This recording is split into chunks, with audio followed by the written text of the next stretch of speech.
The 7 Briefs. Have you ever heard the echoes of a warrior's vision thunder across generations?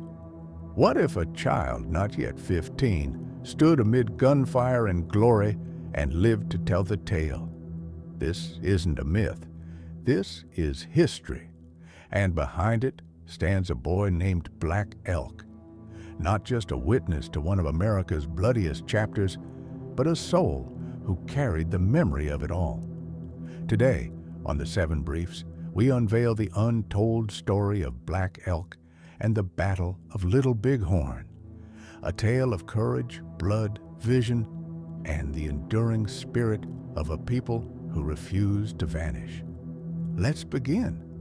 When he was just 13 years old, a young Sioux named Black Elk, known to his people as Ha Ha Kasapa, was involved in the historic Battle of Little Bighorn in 1876. In the thick of combat, he demonstrated fearless bravery by taking the scalp of a soldier. As a second cousin to Crazy Horse, a leading figure during the confrontation, Black Elk had an uncommon perspective on the conflict as it unfolded. He stood witness to the chaos and intensity of the battle, observing as warriors from the Lakota, Cheyenne, and Arapaho tribes overpowered the 7th Cavalry, led by Lieutenant Colonel George Armstrong Custer. Black Elk's eyewitness account offers rare insight into a pivotal moment in American history. No white soldiers emerged alive from Custer's contingent, and the fighting concluded swiftly under the daylight sun. Crazy Horse, unwavering in leadership, had already defeated General Crook's forces earlier that same day at Rosebud. It's believed that had he summoned additional fighters from nearby villages and launched an ambush in the morning, when soldiers rested under cover of night after the earlier encounter, he might have completely crushed their forces. That spring, during the cold moon of the snow-blind, Crazy Horse had repelled cavalry attacking their village near the Powder River. From there, he pushed westward toward Rosebud, repelling the enemy once again before advancing to the valley of the Greasy Grass, ancestral land his people wished only to protect in peace. 2 days before the battle began, the Sioux established a massive encampment along the southern fringe of the Greasy Grass Valley just before midday. The scale of the village was staggering. There were too many tepees to count. The camp stretched from the southern edge upstream, home to the Hunkpapas, followed by bands such as the Aglalas, Miniconjas, Sanzarks, Blackfeet, and Shahielas. Furthest north were the Santees and Yanktonais.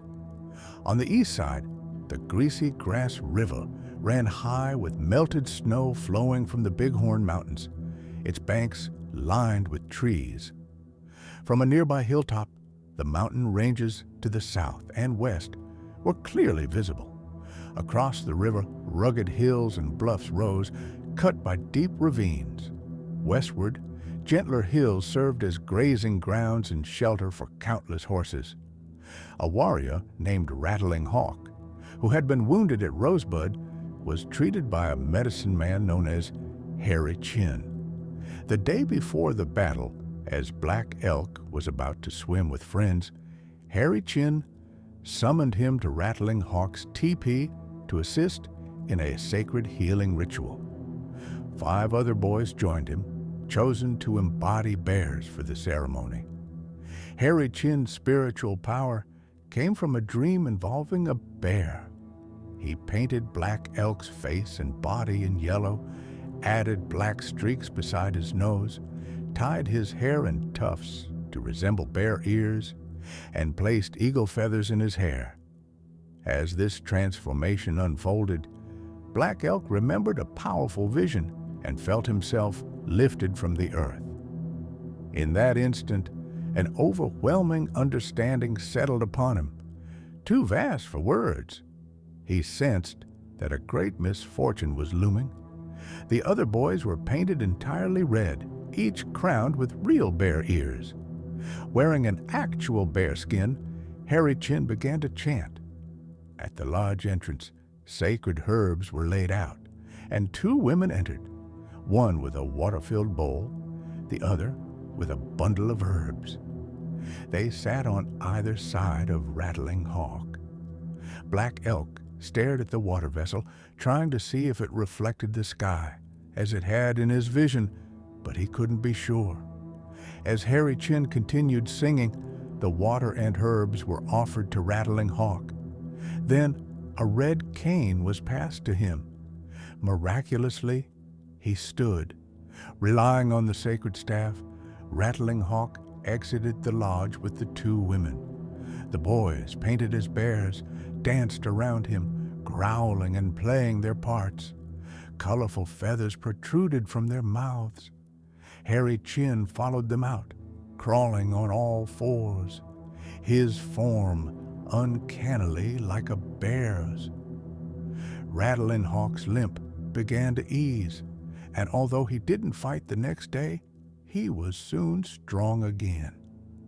After the ritual, the boys went to the river to wash off the ceremonial paint. When they returned, they found the village alive with music and storytelling. People recounted the valor displayed during the fight at Rosebud. As night neared, the boys were asked to bring the horses closer to camp. By the time that task was finished, darkness had fallen and the dancing around the fires continued. They wandered from one celebration to another until fatigue overtook them.